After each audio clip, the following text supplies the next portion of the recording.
أعوذ بالله من الشيطان الرجيم بسم الله الرحمن الرحيم والمحسنات من النساء إلا ما ملكت أيمانكم كتاب الله عليكم إلى آخر الآية.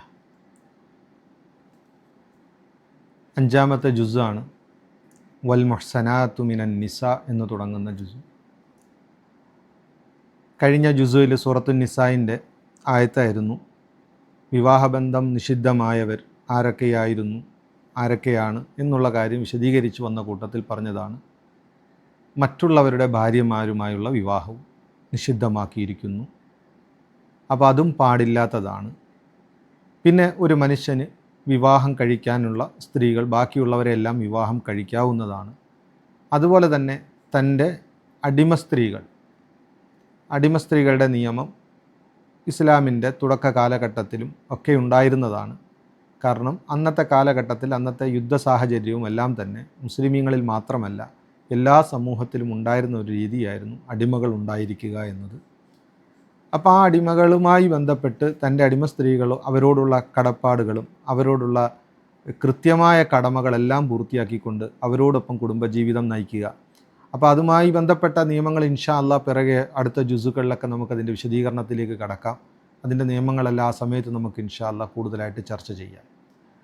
അപ്പോൾ ഇവിടെ മഹർ കൊടുത്തുകൊണ്ട് വിവാഹം കഴിക്കുന്നതുമായി ബന്ധപ്പെട്ട കാര്യങ്ങളാണ് ഇവിടെ ചർച്ച ചെയ്തിരിക്കുന്നത്. അപ്പോൾ മഹർ കൊടുക്കുമ്പോൾ ചിലപ്പോൾ സ്വതന്ത്രയായ സ്ത്രീക്ക് നമ്മൾ മഹർ കൊടുക്കുകയാണെങ്കിൽ, സ്വതന്ത്രയായ സ്ത്രീയെ സംബന്ധിച്ചിടത്തോളം മഹർ കൂടുതലാണ് എങ്കിൽ, ഒരു മനുഷ്യനത് കൊടുക്കാൻ കഴിയുന്നില്ല എങ്കിൽ അടിമ സ്ത്രീകളെ വിവാഹം കഴിക്കുക. അതായത് മറ്റൊരാളുടെ അടിമ സ്ത്രീയെ അദ്ദേഹം എന്ത് ചെയ്യുന്നു, അദ്ദേഹത്തിൻ്റെ അനുവാദം വാങ്ങിക്കൊണ്ട് ഇദ്ദേഹം വിവാഹം കഴിക്കുന്നു. അപ്പോൾ ഇങ്ങനെ അടിമ സ്ത്രീകളെ സ്വാഭാവികമായിട്ട് അടിമ സ്ത്രീകളുടെ മഹർ സ്വതന്ത്രയായ സ്ത്രീകളുടെ മഹറിനേക്കാൾ വളരെ കുറവായിരിക്കും. അപ്പോൾ അടിമ സ്ത്രീകളുടെ മഹറുമായി ബന്ധപ്പെട്ട് അവർക്കും മഹർ കൊടുക്കണം. അവർ നിങ്ങളുടെ ഭാര്യമാർ തന്നെയായിരിക്കും. അതുകൊണ്ട് ഭാര്യമാരുമായിട്ടുള്ള ഭാര്യയോടുള്ള കടപ്പാടുകൾ എന്തൊക്കെയുണ്ടോ അതെല്ലാം നിങ്ങൾ അവരോട് പൂർത്തിയാക്കണം, അവരോട് നല്ല രീതിയിൽ പെരുമാറണം എന്ന് തുടങ്ങുന്ന ആയത്തുകളാണ്. അതുപോലെ തന്നെ അവരുടെ ഭാഗത്തു നിന്ന് എന്തെങ്കിലും തെറ്റുകൾ സംഭവിച്ചാൽ അതിന് എന്തൊരു നടപടി, പ്രത്യേകിച്ച് വൻ പാപങ്ങൾ അവരുടെ ഭാഗത്തു നിന്നുണ്ടാകുന്നു, വ്യഭിചാരം പോലത്തതാണ് എങ്കിൽ അവർക്കുള്ള ശിക്ഷാ നടപടി സ്വതന്ത്രയായ സ്ത്രീക്ക് കിട്ടുന്നതിൻ്റെ പകുതിയായിരിക്കും അവർക്ക് കിട്ടുക. അപ്പോൾ ഉദാഹരണത്തിന് വിവാഹിതയല്ലാത്ത ഒരു സ്വതന്ത്രയായ സ്ത്രീ വ്യഭിചാരത്തിൽ ഏർപ്പെട്ട് കഴിഞ്ഞാൽ 100 ചാട്ടവാറടിക്കുക എന്നതാണ് ഇസ്ലാമിൻ്റെ ശിക്ഷാ നടപടി നിയമം. അപ്പോൾ അത് അടിമ സ്ത്രീയാണെങ്കിൽ അത് പകുതിയാകും, 50 ചാട്ടവാറടിയാകും. ഈ രീതിയിൽ ആ നിയമങ്ങളൊക്കെയാണ് ഈ ജുസുവിൻ്റെ തുടക്ക സമയത്ത് പറഞ്ഞു വരുന്നത്. അതുപോലെ തന്നെ ഏറ്റവും പ്രധാനപ്പെട്ട ഒരു വിഷയമാണ് ഒരാൾ മറ്റൊരാളുടെ സമ്പത്ത് ഒരു കാരണവശാലും ഭക്ഷിക്കാൻ പാടില്ല അധർമ്മമായി. ലാ തഅകുലു അംവാലക്കും ബൈനക്കും ബിൽ ബാത്തിൽ ഇല്ല അൻ തകൂന തിജാറത്തൻ അൻ തറാളി മിൻകും. പക്ഷേ നിങ്ങളത് സമ്പാദ്യം മറ്റൊരാളുടെ സ്വത്ത് നിങ്ങളുടെ കയ്യിൽ വരണമെങ്കിൽ കൃത്യമായി കച്ചവടത്തിലൂടെ മാത്രമായിരിക്കണം. ആ കച്ചവടത്തിലും പരസ്പരം തൃപ്തി ഉണ്ടായിരിക്കണം. പണ്ടൊക്കെ സാധാരണ രീതിയിൽ കയ്യൂക്കുള്ളവൻ കാര്യക്കാരൻ എന്ന രീതിയിൽ ആരെങ്കിലുമൊക്കെ കൃഷി ചെയ്ത് കൊണ്ടുവരുന്ന സാധനങ്ങൾ അയാൾ തന്നെ ഒരു റേറ്റ് ഇട്ടിട്ട് അങ്ങ് എടുക്കുന്ന രൂപം. അപ്പോൾ കർഷകനൊന്നും തന്നെ കിട്ടൂല, അയാൾ നിർബന്ധിതനാണ്, ഇദ്ദേഹത്തിൻ്റെ അടുക്കലല്ലാതെ വേറെ അടുക്ക് എന്ത് ചെയ്യാൻ പറ്റില്ല, വിൽക്കാൻ പറ്റില്ല. അപ്പോൾ അതൊന്നും പാടില്ല, അതെല്ലാം നിഷിദ്ധമാണ്, ഹറാമാണ്. അങ്ങനെ കിട്ടുന്ന സ്വത്തുക്കൾ ഹറാമാണ്. മറിച്ച് പരസ്പര തൃപ്തിയോടുകൂടെ അയാൾ ആ റേറ്റിന് തരാൻ തൃപ്തിപ്പെട്ടിട്ടുണ്ടെങ്കിൽ മാത്രമേ നമുക്കത് വാങ്ങിച്ചാൽ മാത്രമേ നമുക്ക് ഹലാലാകൂ എന്നുള്ള കാര്യം. അതുപോലെ തന്നെ ആത്മഹത്യ വലിയ പാതകമാണ്, അത് ചെയ്യാൻ പാടില്ല എന്നുള്ള വിഷയങ്ങളൊക്കെയാണ് ഈ ആയത്തുകളിലൂടെ അല്ലാഹു സുബ്ഹാനഹു വ തആല നമുക്ക് പഠിപ്പിച്ചു തരുന്നത്. പിന്നെ വേറൊരു പ്രധാനപ്പെട്ട വിഷയമാണ് സ്ത്രീകൾ ഒരാഗ്രഹം പ്രകടിപ്പിച്ചിരുന്നത്, ഞങ്ങൾ പുരുഷന്മാരായിരുന്നെങ്കിൽ ഞങ്ങൾക്ക് ജിഹാദിലൊക്കെ പങ്കെടുക്കാമായിരുന്നു, യുദ്ധങ്ങളിലൊക്കെ പങ്കെടുക്കാമായിരുന്നല്ലോ, ഞങ്ങൾ സ്ത്രീകളായിപ്പോയല്ലോ എന്നുള്ളൊരു അപകർഷത ഇത് സ്ത്രീകളിലുള്ള ഒരു സാഹചര്യത്തിൽ ഇറങ്ങിയ ആയത്താണ്. അല്ലാഹു സുബ്ഹാനഹു വ തആലയാണ് ഓരോരുത്തരെ സൃഷ്ടിപ്പിൽ അവൻ തിരഞ്ഞെടുക്കുന്നത്. ഒരാളെ സ്ത്രീയായിട്ട് അവൻ പടയ്ക്കുന്നു, ഒരാളെ പുരുഷനായിട്ട് പടയ്ക്കുന്നു, ഒരാൾക്ക് സൗന്ദര്യം കൊടുക്കുന്നു, ഒരാൾക്ക് അത്ര സൗന്ദര്യം കൊടുക്കുന്നില്ല. ഇതെല്ലാം അല്ലാഹു സുബ്ഹാനഹു വ തആല അവൻ സൃഷ്ടിച്ചതാണ്. അപ്പോൾ അതുകൊണ്ട് വലാ തതമന്നൂ മാ ഫല്ലല്ലാഹു ബിഹി ബഅദകും അലാ ബഅദ്. ഇതൊന്നും നമ്മുടെ കയ്യിലല്ലാത്ത കാര്യങ്ങൾ വെച്ചുകൊണ്ട് നമ്മൾ എന്തിനാ അതൊക്കെ ആഗ്രഹം പ്രകടിപ്പിക്കുന്നത്? ഇതൊന്നും നമ്മുടെ കയ്യിലുള്ള കാര്യമേ അല്ല. അപ്പം നമ്മുടെ കയ്യിലുള്ള കാര്യമല്ലാത്തതുകൊണ്ട് ഓരോരുത്തർക്കും അവരുടെ ജീവിതത്തിന് അവരുടേതായ ദൗത്യങ്ങളുണ്ട്. ആ ദൗത്യം പൂർത്തിയാക്കുക എന്നതാണ് അവരുടെ ചുമതല. സ്ത്രീക്ക് തൻ്റെ ജീവിതത്തിലെ ദൗത്യം സ്ത്രീകൾ പൂർത്തിയാക്കുക, പുരുഷൻ അവൻ്റെ ജീവിതത്തിൽ അവൻ്റെ ദൗത്യങ്ങൾ എന്ത് ചെയ്യുക, പൂർത്തിയാക്കുക. ലിരിജാലി നസീബു മിമ്മക്തസബു വലിൻ നിസാഇ നസീബു മിമ്മക്തസബന. അപ്പോൾ അതുകൊണ്ട് നമ്മൾ നമ്മുടെ ദൗത്യങ്ങൾ പൂർത്തിയാക്കുക എന്നുള്ളതാണ് അടിസ്ഥാനം. അതല്ലാതെ ഞാൻ അങ്ങനെയായിരുന്നെങ്കിൽ ഇങ്ങനെ ചെയ്യുമായിരുന്നു എന്നുള്ള വ്യാമോഹവും ആഗ്രഹങ്ങളും വെച്ച് കൊടുത്തേണ്ട കാര്യം ഇല്ല. പിന്നെ ഒരു കുടുംബമാകുമ്പോൾ ആ കുടുംബന് ഒരു നാഥൻ ഉണ്ടായിരിക്കണം. ആ നാഥൻ പുരുഷന്മാരായിരിക്കണം. അതാണ് അടുത്ത ആയത്തിലൂടെ പറയുന്നത്, അർരിജാലു ഖവ്വാമൂന അലൻ നിസാ. സ്ത്രീകളുടെ കാര്യകർത്തൃം, അതായത് സ്ത്രീകളെ സംബന്ധിച്ചിടത്തോളം സ്ത്രീകളുടെ സംരക്ഷണം അത് പുരുഷന്മാരുടെ കയ്യിലാണ്. പുരുഷന്മാരാണ് സംരക്ഷണമേക്കേണ്ടത്. അപ്പോൾ ഇത് ഇന്നത്തെ കാലത്ത് പെട്ടെന്ന് ഒരു ലിബറൽ ചിന്താഗതി ഉള്ളവർക്ക് സ്ത്രീയും പുരുഷനും ഒക്കെ ഒന്നാണെന്ന് തോന്നുമെങ്കിലും എപ്പോഴും പുരുഷൻ ആണ് കൂടുതൽ ഉത്തരവാദിത്തം ഏറ്റെടുക്കേണ്ടത്. ഇസ്ലാമിൻ്റെ കാഴ്ചപ്പാടിൽ കുടുംബത്തിൻ്റെ ഉത്തരവാദിത്തം അത് പുരുഷൻ്റെ കയ്യിലാണ്. അതുകൊണ്ട് തന്നെയാണ് പുരുഷൻ സ്ത്രീയെ വിവാഹം കഴിക്കുമ്പോൾ മഹർ പുരുഷൻ അങ്ങോട്ട് കൊടുക്കേണ്ടി വരുന്നത്. ഇതുപോലെ തന്നെ വിവാഹം മോചനം നടക്കുന്ന സമയത്ത് ഇന്നത്തെ ഈ നിയമം അനുസരിച്ച് നമുക്കറിയാം പുരുഷൻ്റെ ഭാഗത്തു നിന്നാണ് സ്വത്തുക്കൾ സ്ത്രീകളുടെ എടുത്തേക്ക് വാങ്ങിക്കൊടുക്കുന്നത്. അലിമണി എന്നൊക്കെ പറഞ്ഞുകൊണ്ട് പുരുഷൻ്റെ സ്വത്തുക്കളാണ് സ്ത്രീകൾക്ക് വാങ്ങിക്കൊടുക്കുന്നത്. അപ്പം ഒരു സ്ത്രീക്ക്, കാരണം അവരുടെ ജീവിതം സുരക്ഷിതമാകണമെങ്കിൽ ഒരു പുരുഷൻ്റെ തണൽ അത്യാവശ്യമാണ്. അത് ഭർത്താവിൻ്റെ രൂപത്തിലാണെങ്കിലും പിതാവിൻ്റെ രൂപത്തിലാണെങ്കിലും സഹോദരൻ്റെ രൂപത്തിലാണെങ്കിലും. അതുകൊണ്ട് പുരുഷൻ വീട്ടിൻ്റെ സംരക്ഷകനാണ്. അപ്പം ആ കാര്യം പുരുഷന്മാർക്ക് അതുകൊണ്ട് ഉത്തരവാദിത്വം കൂടുതലാണ് എന്നുള്ള കാര്യങ്ങളാണ് ഇവിടെ കൃത്യമായി പറയുന്നത്. ഇപ്പോൾ സ്ത്രീകൾ സംബന്ധിച്ചിടത്തോളം അവർ പൂർണ്ണമായും സാലിഹത്തായ അള്ളാഹുവിനെ ഇബാദത്ത് ചെയ്യുന്ന, അതുപോലെ തന്നെ തൻ്റെ ഭർത്താവിനെ ഗൈബിയായ, അതായത് ഭർത്താവില്ലാത്ത സമയത്ത് പോലും ഭർത്താവിന് പറഞ്ഞ കാര്യങ്ങൾ അനുസരിച്ച് ജീവിക്കുന്ന ഒരു സ്ത്രീ ഏറ്റവും ഭാഗ്യവതിയാണ് എന്നുള്ള വിഷയങ്ങളെല്ലാം പറയുന്നു. പിന്നെ കുടുംബജീവിതത്തിൽ ഉണ്ടാകുന്ന ചില പ്രശ്നങ്ങൾ അതിനെ എങ്ങനെ പരിഹരിക്കണമെന്ന് പരിശുദ്ധ ഖുർആൻ പറയുന്നു.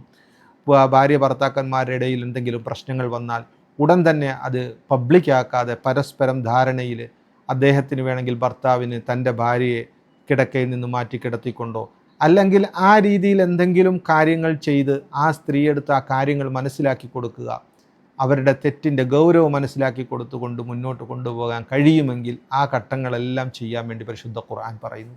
ഒരിക്കലും അങ്ങോട്ട് പറ്റുന്നില്ല, ഭർത്താവിനെ കൊണ്ട് അത് കഴിയുന്നില്ല, തൻ്റെ സ്ത്രീയെ ആ നേരായ രീതിയിലേക്ക് കൊണ്ടുവരാൻ കഴിയുന്നില്ല എങ്കിൽ പിന്നെ വിഷയം വെളിയിലേക്ക് കൊണ്ടുവന്ന് രണ്ടുപേരുടെ മുന്നിൽ വിഷയത്തെ അവതരിപ്പിക്കുകയും പിന്നെ അത് തലാഖുമായി ബന്ധപ്പെട്ട നിയമത്തിലേക്ക് പോവുകയും ഒക്കെ ചെയ്യുന്ന വിഷയമാണ് അടുത്തുള്ള ആയത്തുകളിലൂടെ അല്ലാഹു സുബ്ഹാനഹു വ തആല പറയുന്നത്. പിന്നെ ഏറ്റവും പ്രധാനപ്പെട്ട ഒരു വിഷയമാണ് ബന്ധം, അയൽവാസികളുമായുള്ള ബന്ധം. അത് നമ്മൾ വളരെ ശ്രദ്ധിക്കേണ്ട ഒരു വിഷയമാണ്. അതിൽ തന്നെ ഖുർആൻ 3 കൂട്ടമാണ് അയൽവാസികളെ, 3 തരത്തിലുള്ള അയൽവാസികളെ പരിചയപ്പെടുത്തുന്നു. ഒന്ന് ജാറുദിൽ ഖുർബ, പിന്നെ ജാറുൽ ജുനുബ്, അതുപോലെ തന്നെ സാഹിബുൽ ജൻബ്. ഇങ്ങനെയുള്ള 3 കൂട്ടർ.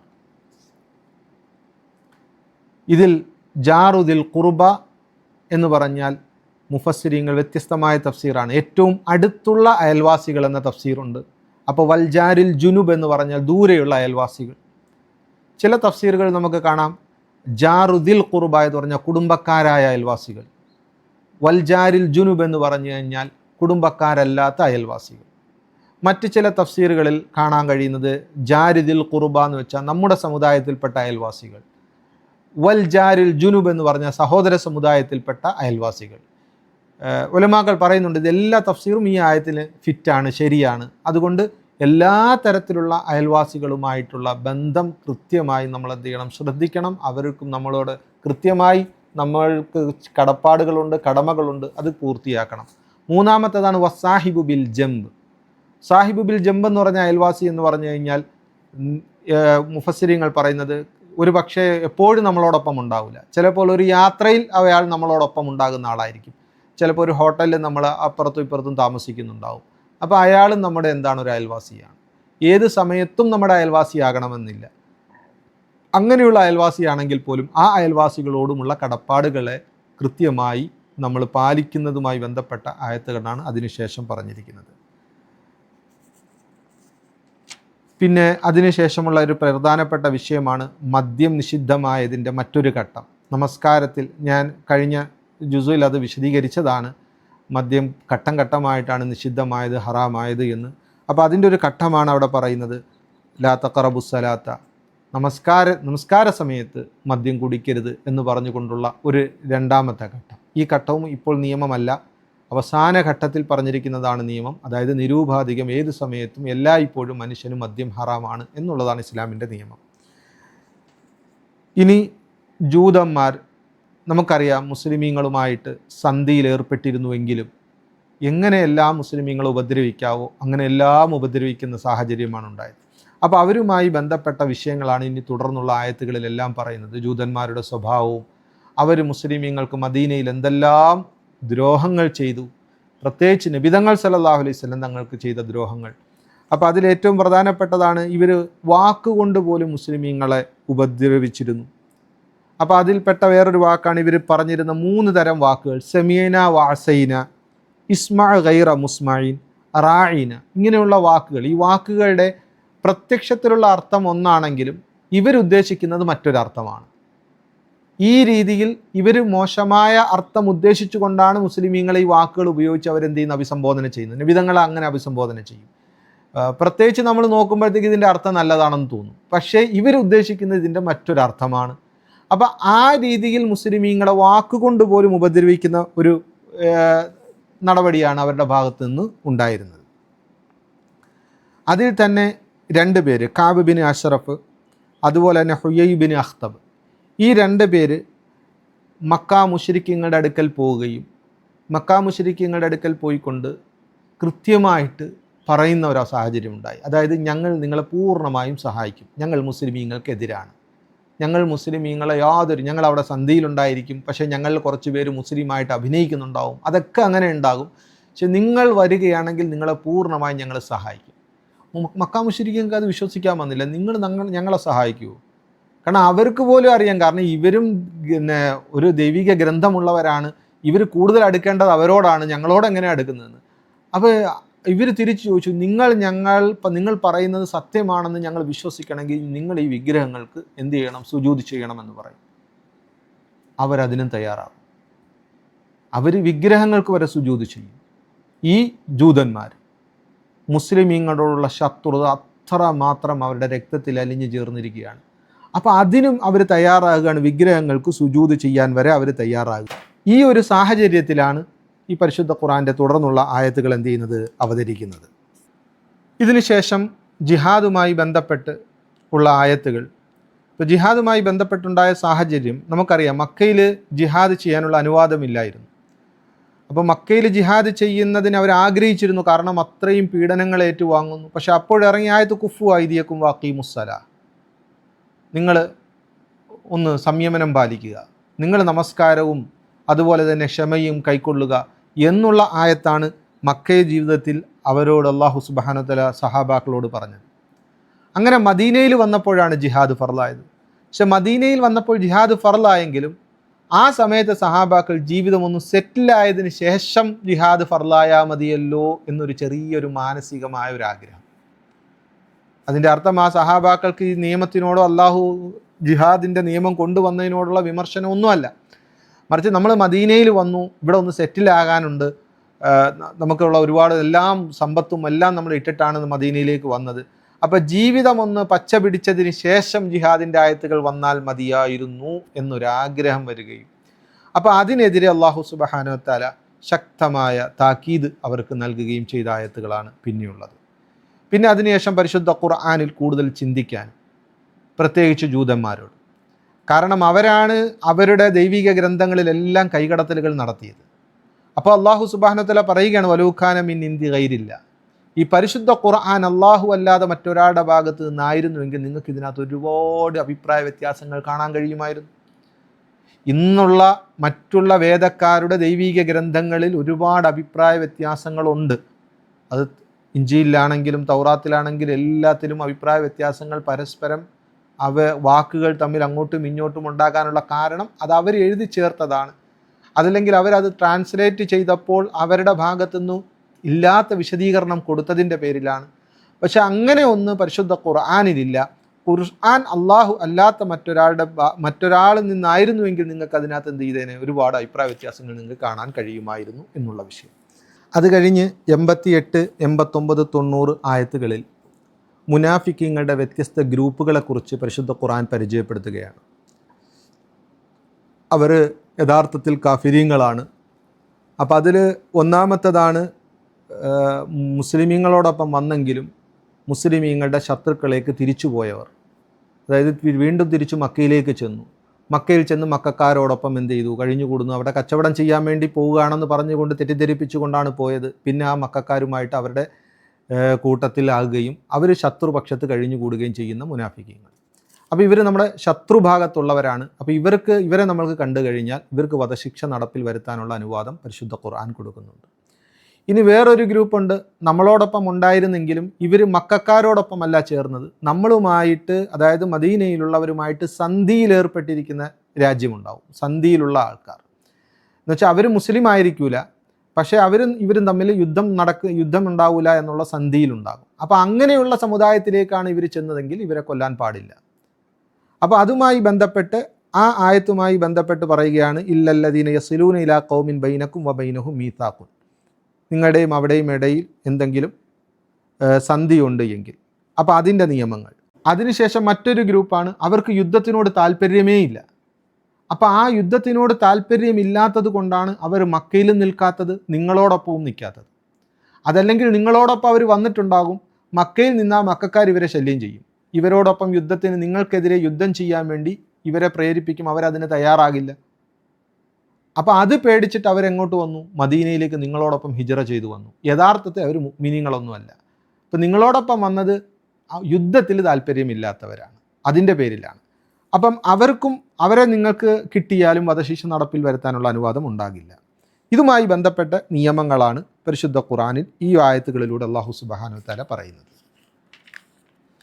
പിന്നെ അതിനുശേഷം ജിഹാദിൻ്റെ ശ്രേഷ്ഠതകൾ, ജിഹാദിൻ്റെ മഹത്വങ്ങൾ, അത് കിട്ടിയാൽ അത് ചെയ്താലുള്ള സവാബുകൾ, പ്രതിഫലങ്ങളെ സംബന്ധിച്ചും ഹിജറത്തിൻ്റെ ശ്രേഷ്ഠത. കാരണം ജിഹാദുമായി ബന്ധപ്പെട്ട മറ്റൊരു ഘടകമാണ് ഹിജറ എന്നത്. മുസ്ലിമീങ്ങൾക്ക് തൻ്റെ ദീനനുസരിച്ചൊരു സ്ഥലത്ത് ജീവിക്കാൻ കഴിയാതെ വരുമ്പോൾ ആ സ്ഥലം വിട്ടുകൊണ്ട് പുറപ്പെടുക. അത് എങ്ങോട്ടാണെന്നത് അള്ളാഹുലേക്ക് അർപ്പിച്ചേക്കുക. അവൻ ആ സ്ഥലത്ത് തൻ്റെ ദീനനുസരിച്ച് ജീവിക്കാൻ കഴിയാതെ വരുമ്പോൾ ആ സ്ഥലം വിട്ട് പുറപ്പെടുന്നതിനാണ് ഹിജറ എന്ന് പറയുന്നത്. അപ്പോൾ ആ ഹിജറയുടെ മഹത്വവും, അതിൽ തന്നെ ബഹുമാനപ്പെട്ട ഹംസ ബിൻ ഖൈസ് റളിയല്ലാഹു തആല അൻഹു, അപ്പോൾ അദ്ദേഹത്തിൻ്റെ ഒരു സംഭവം, അങ്ങനെ ജിഹാദിന് പുറപ്പെട്ട് അല്ലെങ്കിൽ ഹിജറ ചെയ്യാൻ വേണ്ടി ഒരാൾ പുറപ്പെട്ടതിന് ശേഷം ആ ഹിജറ പൂർത്തിയാക്കാൻ കഴിഞ്ഞില്ലെങ്കിലും അള്ളാഹുവിൻ്റെ അടുക്കൽ അദ്ദേഹത്തിന് സവാബ് കിട്ടും. ഈ ആയത്ത് ആ ഒരു മഹാൻ്റെ വിഷയത്തിലാണെന്ന് മുഫസ്സിരീങ്ങൾ പറയുന്നുണ്ട്.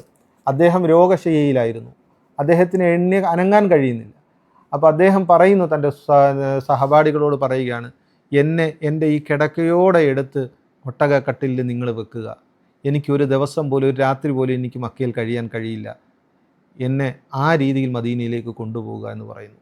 അങ്ങനെ അവരതനുസരിച്ച് ചെയ്യുകയും യാത്ര പുറപ്പെട്ട ഉടൻ തന്നെ അദ്ദേഹം വഫാത്താകുകയും ചെയ്യുന്ന, ഹിജറയുടെ യാത്ര തുടങ്ങിയ ഉടൻ തന്നെ വഫാത്താകുകയും ചെയ്ത സാഹചര്യം ബഹുമാനപ്പെട്ട ഹംസ ഇബ്നു ഖൈസ് റളിയല്ലാഹു തആല അൻഹു. അപ്പോൾ അതിലേക്ക് സൂചിപ്പിച്ചുകൊണ്ട് അദ്ദേഹത്തിൻ്റെ സവാബ് അള്ളാഹുവിൻ്റെ അടുക്കൽ ക്ലിപ്തമായിരിക്കുന്നു എന്നുള്ള ആയത്താണ് ശേഷമുള്ളത്. പിന്നെ അതിനുശേഷം ഏറ്റവും പ്രധാനപ്പെട്ട ഒരു കാര്യമാണ്, നമ്മൾ യാത്ര ചെയ്യുമ്പോൾ, അത് ജിഹാദിൻ്റെ ആയത്തിനുമായി ബന്ധപ്പെട്ടതാണ്. കാരണം ജിഹാദിൽ എപ്പോഴും യാത്ര ചെയ്യേണ്ടതായി വരും. അപ്പോൾ യാത്ര ചെയ്യുന്ന സമയത്ത് നമസ്കാരത്തിൽ ചില ഇളവുകൾ നൽകിയിട്ടുണ്ട് എന്നത്. അപ്പോൾ നമസ്കാരത്തിൽ ഖസ്ർ ചെയ്യുക, അതായത് 4 റക്അത്തുള്ള നമസ്കാരങ്ങൾ 2 റക്അത്ത് നമസ്കരിച്ചാൽ മതി, നമസ്കാരത്തിലുള്ള ഇളവുകൾ പ്രഖ്യാപിക്കുന്ന ആയത്ത്.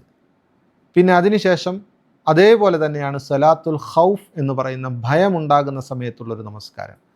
അത് ഒരു പ്രത്യേക രീതിയിൽ, അതായത് ശത്രുക്കൾ തങ്ങളെ അറ്റാക്ക് ചെയ്യുമെന്ന ഭയമുണ്ട് എങ്കിൽ എല്ലാവരും ഒരുമിച്ച് നമസ്കരിക്കാതെ ഓരോ സംഘമായിട്ട് നമസ്കരിക്കുക. എന്നാൽ ഒരു ജമാഅത്ത് നടക്കുക. അപ്പോൾ ആ ജമാഅത്ത് നടക്കുന്ന സമയത്ത് 2 റക്അത്ത് ഒരു ജമാഅത്ത് നമസ്കരിച്ചതിന് ശേഷം ആ ജമാഅത്ത് പോയിട്ട് അടുത്ത ജമാഅത്ത് വന്ന് 2 റക്അത്ത് ഇമാമിനോടൊപ്പം പൂർത്തിയാക്കുക. ഈ രീതിയിൽ ആ നമസ്കാരം, അതിന് വ്യത്യസ്ത രൂപങ്ങളുണ്ട്. എല്ലാ രൂപങ്ങളിലൂടെയും ആ നമസ്കാരം നമസ്കരിക്കാം. മുജ്തഹിദീങ്ങളുടെ ഇടയിൽ പല അഭിപ്രായങ്ങളുണ്ട് ഈ വിഷയത്തിൽ. എന്നാൽ എല്ലാ മുജ്തഹിദീങ്ങളും പറയുന്നു ഏത് രൂപത്തിൽ വേണമെങ്കിലും ആ സന്ദർഭത്തിൽ നമസ്കരിക്കാവുന്നതാണ്. അപ്പോൾ അതാണ് സലാത്തുൽ ഖൗഫ് എന്ന് പറയുന്ന രൂപം. അപ്പം അത് നമസ്കരിക്കുന്നതുമായി ബന്ധപ്പെട്ട നിയമങ്ങളാണ് പിന്നെയുള്ളത്. പിന്നെ അതിനുശേഷം 105 മുതൽ 113 വരെയുള്ള ആയത്തുകളിൽ ഒരു വളരെ സുപ്രധാനമായ ഒരു സംഭവത്തിലേക്ക് സൂചിപ്പിക്കുന്ന ആയത്താണ്. സംഭവം എന്താണെന്ന് വെച്ചാൽ, ബിശ്ർ എന്ന് പറയുന്നൊരു വ്യക്തി, അദ്ദേഹം പ്രത്യക്ഷത്തിൽ ഒരു മുസ്ലിമീങ്ങളുടെ ഒപ്പമാണ്, മുസ്ലിമീങ്ങളായിട്ട് തന്നെ മുസ്ലിമായിട്ട് അഭിനയിക്കുന്ന ഒരാളാണ്. അപ്പോൾ ഇദ്ദേഹം റിഫാ റളിയല്ലാഹു തആലാൻ്റെ വീട്ടിൽ ഒരു മോഷണം നടത്തും.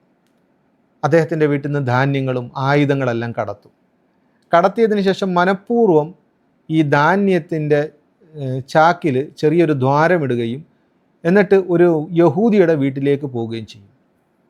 യഹൂദിയുടെ വീട് വരെ ഈ ധാന്യത്തിൻ്റെ മണികൾ ഇങ്ങനെ എന്ത് ചെയ്യും, വീണിട്ടുണ്ടാകും. അത് കഴിഞ്ഞ് യഹൂദിയുടെ വീട്ടിൽ ചെന്നിട്ട് രാത്രി ഈ ആയുധങ്ങൾ അദ്ദേഹത്തിൻ്റെ വീട്ടിൽ സൂക്ഷിക്കാൻ കൊടുത്തതിന് ശേഷം ഇദ്ദേഹം എന്ത് ചെയ്യും, പോകും.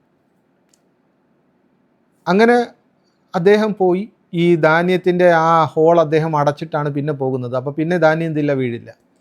രാവിലെ റിഫാ റളിയല്ലാഹു തൻ്റെ വീട്ടിൽ മോഷണം നടന്ന സംഭവം അറിയും. റിഫാ റളിയല്ലാഹു തൻ്റെ നബി തങ്ങൾ സല്ലല്ലാഹു അലൈഹി വസല്ലം തങ്ങളുടെ നിന്ന് പരാതി പറയുമ്പോൾ ഈ കാര്യങ്ങളെല്ലാം പറയും. ഈ ധാന്യങ്ങൾ പോയത്, ഈ വ്യക്തി പോയത് കൃത്യം ഇന്ന സ്ഥലത്താണ്, അപ്പോൾ അത് ഇന്ന വ്യക്തിയാണ്, ആ യഹൂദിയാണ് എൻ്റെ മോഷണം നടത്തിയത് എന്ന് പറയും. അങ്ങനെ ആ വീട്ടിൽ അന്വേഷണം നടത്തുമ്പോൾ ഈ ആയുധങ്ങളെല്ലാം തന്നെ അവിടെ കിട്ടുകയും ചെയ്യും. അപ്പോൾ ആ യഹൂദിയെടുത്ത് ചോദിക്കും. അപ്പോൾ യഹൂദി പറയും, ഇല്ല, ഞാനൊന്നും മോഷ്ടിച്ചിട്ടില്ല, എനിക്ക് ബിശ്ർ കൊണ്ടുവന്ന് എൻ്റെ അടുത്ത് സൂക്ഷിക്കാൻ തന്നതാണെന്ന് പറയും. പക്ഷേ ബിശ്ർ അത് കേട്ടിട്ട് പറയും, ഞാൻ കൊടുത്തിട്ടില്ല എന്ന് പറയും. അപ്പോൾ ഈ യഹൂദിക്ക് സാക്ഷികളില്ല, ഇത് കൊടുത്ത ആൾക്ക് എന്തില്ല, സാക്ഷികളില്ല. അപ്പോൾ എല്ലാവരും വിശ്വസിച്ചു പോകും ഈ യഹൂദിയാണ് ഈ മോഷണം നടത്തിയത് എന്ന് വിശ്വസിച്ചു പോകും. അപ്പോൾ ഈ ബിശ്റിൻ്റെ കുടുംബക്കാർ യഹൂദിക്കെതിരെ നടപടിയെടുക്കണമെന്ന് പറയും, ബിശ്റിനെതിരെ ആരോപണം ഉണ്ടാക്കി എന്ന് പറയും. പിന്നെ നബി തങ്ങൾ സല്ലല്ലാഹു അലൈഹി വസല്ലം തങ്ങൾക്കും ഈ വിഷയത്തിൽ കൃത്യമായ ഒരു യാഥാർത്ഥ്യം എന്താണ് തങ്ങൾക്കും അറിയാതെ പോകുന്ന സമയത്ത് വഹി വരികയാണ്. ഇവിടെ മോഷണം നടത്തിയത് ബിശ്റാണെന്ന് വഹിയിലൂടെ വ്യക്തമാകുന്ന സംഭവങ്ങളാണ് പിന്നെയുള്ളത്. അപ്പോൾ ഇവിടെ മുസ്ലിമീങ്ങളോട് പറയും, നിങ്ങൾ ഹക്കിൻ്റെ കൂടെ മാത്രമേ നിൽക്കാവൂ. അതൊരു പക്ഷേ നിങ്ങളുടെ സമുദായത്തിനെതിരാണ് നിങ്ങൾ നിൽക്കുന്നതെങ്കിൽ പോലും ഹക്ക് എവിടെയാണോ ഹക്കിനോടൊപ്പം മാത്രമേ നിങ്ങൾ നിൽക്കാൻ പാടുള്ളൂ. നോക്കി, ഇവിടെ ഒരു മുസ്ലിമാണ്, പ്രത്യക്ഷത്തിൽ മുസ്ലിമാണ്, യഥാർത്ഥത്തിൽ മുസ്ലിം അല്ല. കാരണം ഇതിന് ശേഷം ഇദ്ദേഹം പിന്നെ മക്കയിലേക്ക് പോവുകയും അവിടെ ചെന്ന് മുർത്തദ്ദാകുകയൊക്കെ ചെയ്തൊരു സംഭവമാണ്. അപ്പോൾ എന്തായാലും ഇവിടെ കൃത്യമായി ഇദ്ദേഹം ഒരു മുസ്ലിമായിരുന്നു, പ്രത്യക്ഷത്തിൽ മുസ്ലിമാണ്, പക്ഷേ വിധി ഒരു ജൂതൻ അനുകൂലമായിട്ടാണ് ഇവിടെ എന്ത് ചെയ്തത്, വിധി വന്നത്. അപ്പം പരിശുദ്ധ ദീനിൽ യഥാർത്ഥത്തിൽ ആ പക്ഷപാതിത്വത്തിനല്ല, ഹക്കിനാണ് സ്ഥാനം. ഹക്ക് എവിടെയാണോ ഹക്ക് അനുസരിച്ചായിരിക്കണം നമ്മൾ വിധി നടത്തേണ്ടത് എന്ന് തുടങ്ങുന്ന വിഷയമാണ് ആ ആയത്തിലൂടെയുള്ളത്. പിന്നെ അതിനുശേഷം ഏറ്റവും പ്രധാനപ്പെട്ടതാണ് ശൈത്താൻ മനുഷ്യനെ വഴിപിഴപ്പിക്കുന്നതുമായി ബന്ധപ്പെട്ട് അള്ളാഹുവിനെടുത്ത കരാറ്. അപ്പോൾ അതിൽ പ്രധാനപ്പെട്ടൊരു വിഷയമാണ് വല ഉദില്ലന്നഹും വല ഉമന്നിയന്നഹും, ഞാൻ അവരെ വഴിപിഴപ്പിക്കും, ഞാൻ അവർക്ക് വ്യാമോഹങ്ങളിട്ട് കൊടുക്കും, വലാമുറന്നഹും, ഞാൻ അവരോട് കൽപ്പിക്കും, ഫല യുബത്തിക്കുന്ന ആദാനല്ലനാം, മൃഗങ്ങളുടെ ചെവികൾ അവർ കീറി. അന്നത്തെ കാലഘട്ടത്തിൽ ഷിർക്കിൻ്റെ ഓരോരോ വ്യത്യസ്തമായ രൂപങ്ങളുണ്ട്. അതിലൊന്നാണ് മൃഗങ്ങളുടെ ചെവി കീറിയിട്ട് വിഗ്രഹത്തിന് നേർച്ച ചെയ്യുന്ന രൂപം. അതുപോലെ തന്നെ വല ആ മുറന്നഹും ഫല യുഗയ്യിറുന്ന ഖൽഖല്ലാ, അള്ളാഹുവിൻ്റെ സൃഷ്ടിപ്പിനെ ചേഞ്ച് വരുത്തുക. അപ്പോൾ ഇതിൻ്റെ തഫ്സീറിൽ മുഫസ്സിരീങ്ങൾ പറയുന്നുണ്ട്, ഇന്ന് കാട്ടിക്കൂട്ടുന്ന കോലാഹലങ്ങൾ എല്ലാം സാധാരണ അന്നത്തെ കാലത്ത് പച്ച കുത്തുന്നതുമായി ബന്ധപ്പെട്ട വിഷയങ്ങൾ, അതുപോലെ തന്നെ പല്ലുകളുടെ ഇടയിൽ വിടവുകൾ വരുത്തുക, ഇന്നതെല്ലാം കടന്ന് പുരുഷൻ സ്ത്രീയാകുക, സ്ത്രീ പുരുഷനാകുക, ഇതെല്ലാം ഈ ആയത്തിൻ്റെ കീഴിൽ വരുന്നതാണ്. ഫല യുഗയ്യിറുന്ന ഖൽഖല്ലാ. അപ്പോൾ അവിടെ പറയുന്നുണ്ട് വമൻ യത്തഖിദി ശൈത്താന വലിയൻ, ഈ പ്രവർത്തികൾ ചെയ്യുന്നത് തൻ്റെ സുഹൃത്ത് ശൈത്താനെ ആക്കിയിരിക്കുകയാണ്. അപ്പോൾ ആര് ശൈത്താനെ വലിയാക്കിയിരിക്കുന്നതോ അവൻ ഫഖദ് ഖസിറ ഖുസ്റാനൻ മുബീന, അങ്ങേയറ്റം പരാജയത്തിലാണ്, വ്യക്തമായ പരാജയത്തിലാണ്. അപ്പോൾ ഇത് പരാജയത്തിൻ്റെ പ്രവർത്തികളാണ് ഇങ്ങനെയുള്ള പ്രവർത്തികൾ. പ്രത്യേകിച്ച് അള്ളാഹു നമുക്ക് തന്ന രൂപം, ആ രൂപത്തെ മാറ്റിമറിക്കുക. അള്ളാഹു നമ്മളെ പുരുഷനായി സൃഷ്ടിച്ചെങ്കിൽ പുരുഷനായി തന്നെ ജീവിക്കുക, ആ രൂപം മാറ്റിമറിച്ച് സ്ത്രീയാക്കുക. ഇതൊക്കെ ശൈത്താനെ നമ്മൾ വലിയാക്കുകയാണ്, നമ്മുടെ സുഹൃത്താക്കുകയാണ്. അങ്ങനെ ചെയ്യുന്നത് ഭയങ്കര നാശമാണ്, നഷ്ടമാണ് എന്ന് സൂചിപ്പിക്കുന്ന ആയത്താണ് ഇതിന് ശേഷം വന്നിരിക്കുന്നത്. അതിനുശേഷം മറ്റൊരു പ്രധാനപ്പെട്ട വിഷയമാണ് ഒരു സ്ത്രീ തൻ്റെ ഭർത്താവുമായി മുന്നോട്ട് ജീവിക്കുന്നതിന് എന്തെങ്കിലും പ്രശ്നങ്ങൾ വന്നു. അങ്ങനെ വന്നു കഴിഞ്ഞാൽ സുലുഹ് ചെയ്യുന്നതുമായി ബന്ധപ്പെട്ട ചില നിയമങ്ങൾ.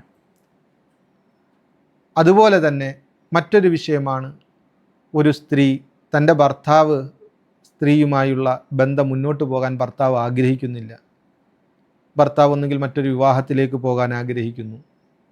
അപ്പോൾ ഇവരെ തലാക്ക് ചെല്ലാൻ ആഗ്രഹിക്കുന്നു. അപ്പോഴാ സ്ത്രീ എന്നെ നിങ്ങൾ തലാക്ക് ചെല്ലേണ്ടതില്ല, എനിക്ക് എൻ്റെ ചെലവിനുള്ള പൈസ നിങ്ങൾ തന്നാൽ മതി എന്ന് പരസ്പരം ഭർത്താവുമായിട്ടൊരു ധാരണയിലെത്തിക്കൊണ്ട് തലാക്ക് ചെല്ലാതെ തന്നെ സ്ത്രീ തനിക്ക് വേണ്ട മറ്റുള്ള അവകാശങ്ങൾ വേണ്ടാന്ന് വെച്ചുകൊണ്ട് എന്തെങ്കിലും ചെലവിന് വേണ്ടിയുള്ള കാശ് വാങ്ങിക്കൊണ്ട് അവൾ തന്നെ മാറ്റി നിർത്തുന്നു, തൻ്റെ ഭർത്താവിൽ നിന്ന് ഒഴിയുന്നു. ചില പ്രത്യേക സാഹചര്യങ്ങൾ അങ്ങനെ മനുഷ്യനുണ്ടാകാൻ സാധ്യതയുണ്ട്. ചില ആരോഗ്യാവസ്ഥയിൽ കുടുംബജീവിതം മുന്നോട്ട് കൊണ്ടുപോകാൻ പറ്റാത്ത സമയത്ത് സ്ത്രീ തന്നെ മറ്റൊരു വിവാഹത്തിന് തൻ്റെ ഭർത്താവിനെ പ്രേരിപ്പിക്കുകയും തനിക്കുള്ള ചെലവുകൾ തന്നാൽ മതി, എന്നെ ഒഴിവാക്കണ്ട എന്ന് പറയുന്നതുമായി ബന്ധപ്പെട്ട ചില നിയമങ്ങളാണ് അടുത്തുള്ള ആയത്തുകളിൽ നമുക്ക് കാണാൻ കഴിയുന്നത്. അതിനുശേഷം കാഫിര്യങ്ങളുമായുള്ള ബന്ധങ്ങൾ, അതായത് നമ്മുടെ ശത്രുപക്ഷത്ത് നിൽക്കുന്ന, നമ്മളുമായി യുദ്ധത്തിലേർപ്പെടുന്ന കാഫിര്യങ്ങളുമായുള്ള ബന്ധങ്ങൾ നമ്മൾ ഒരിക്കലും വെച്ച് പുലർത്താൻ പാടില്ല. അതുപോലെ തന്നെ മുനാഫിക്കീങ്ങളെ നമ്മൾ കരുതിയിരിക്കണം എന്നുള്ള കാര്യം കൃത്യമായി പരിശുദ്ധ ഖുർആൻ ഈ ജുസുവിൻ്റെ അവസാനം ഉണർത്തുകയാണ്. കാരണം അവർ ചതിയന്മാരാണ്. മുനാഫിക്കീങ്ങൾ അവർ നമ്മളെ ചതിക്കുക തന്നെ ചെയ്യും. അവർ വിചാരിക്കുന്നത് അള്ളാഹുവിനെ പറ്റിക്കുകയാണെന്നാണ്. ഇന്നൽ മുനാഫിഖൂന യുഖാദിഊന അല്ലാഹ് വഹുവ ഖാദിഉഹും, എന്നാൽ അള്ളാഹുവാണ് അവരെ പറ്റിക്കുന്നത്. അവർ വിചാരിച്ചിരിക്കുന്നത് അങ്ങനെയാണ്, ഞങ്ങൾ അള്ളാഹുവിനെ പറ്റിക്കുകയാണ് എന്നാണ്. അവർ നിസ്കാരത്തിൽ മടിയന്മാരായിട്ടായിരിക്കും നിസ്കരിക്കുന്നത്, ജനങ്ങളെ കാണിക്കാൻ വേണ്ടിയാണ്. അങ്ങനെയുള്ള മുനാഫിക്കീങ്ങളിൽ നിന്ന് പൂർണ്ണമായി നമ്മൾ സൂക്ഷിക്കണം എന്നുള്ളതാണ് അടുത്ത ആയത്തിലൂടെ അല്ലാഹു സുബ്ഹാനഹു വ തആല പറയുന്നത്. അതോടുകൂടെ ഈ ജുസു അവസാനിക്കുകയാണ്. ഇൻഷാ അല്ലാഹ് അടുത്ത ജുസു ലാ യുഹിബ്ബുല്ലാഹുൽ ജഹറ ബിസ്സൂ കൊണ്ട് തുടങ്ങുകയാണ്. വാഖിറു ദുആ അൽഹംദുലില്ലാഹി റബ്ബിൽ ആലമീൻ. അസ്സലാമു അലൈക്കും വറഹ്മത്തുള്ളാഹി വബറകാതുഹു.